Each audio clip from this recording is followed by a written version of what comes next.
Chapter 8 in the book White Fragility talks about the result, white fragility.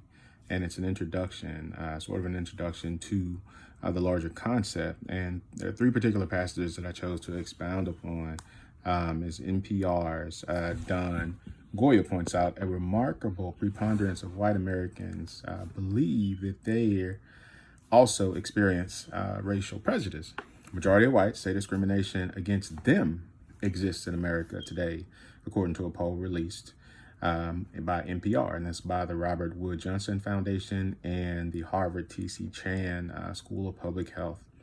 They interviewed a gentleman, Tim Hirschman. He said that if you apply for a job, they seem to give the blacks the first crack at it. And basically, if you want any help from the government, if you're white, you don't get it. If you're black, you get it. I chose this passage because in current day, there are a lot of friends that I have from college, from undergrad years and so on, who think that those individuals who are poor are a leech to America's economic system, and they are everything that's wrong in America. And they think that since they're white individuals and since they consider themselves hardworking, that they're being done in injustice by those minorities. And they think that minorities are given every advantage in the United States, and they, as white Americans, and what turns out to be middle or blue collar working class white Americans, that they feel like they don't get any breaks and any opportunities or anything of the sort. What they don't realize and what they don't acknowledge is the reasonings that minorities might need any extra help from the government, which did not come easily. That help didn't come without protests and without many lawsuits, or without just a personal, what would have had to be a personal connection somehow to a legislator who wouldn't have been allowed otherwise to make laws in this country. A real tenet of white fragility is it's a reverse racism concept, to say that that they are being disrespected and they are being discriminated against, and that ideology is really perpetuated in some political races, and it's perpetuated in conversations that really don't look at all of the racial implications of advancement and the racial patterns in advancement here in the United States.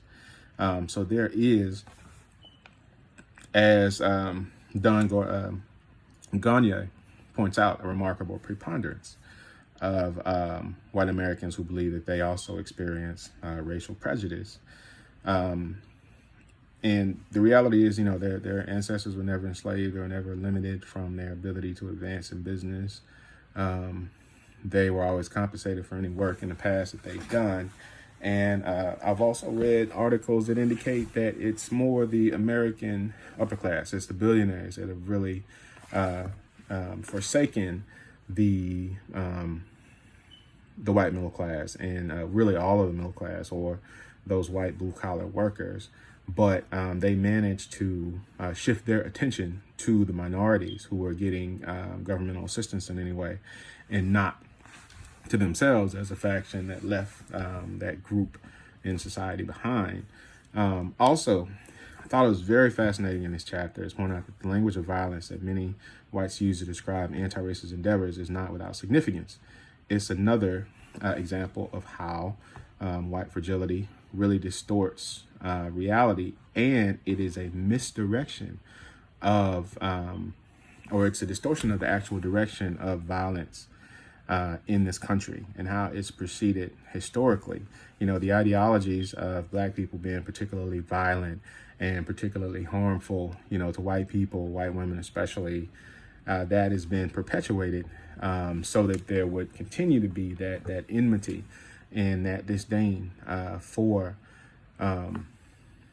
white individuals, or the working class, lower class white individuals, and blacks and other minorities. I'm reminded particularly of false cases of violence and false narratives about violence being perpetuated against whites and white women and so on, and that causing things like Emmett Till's murder, and that causing things like the Tulsa race riots, which the author expounds upon starting in the chapter about white women's tears. And one of my group mates will expound on that. But essentially, she said in that chapter, it's been historically held and proven that when white women cry, black men die.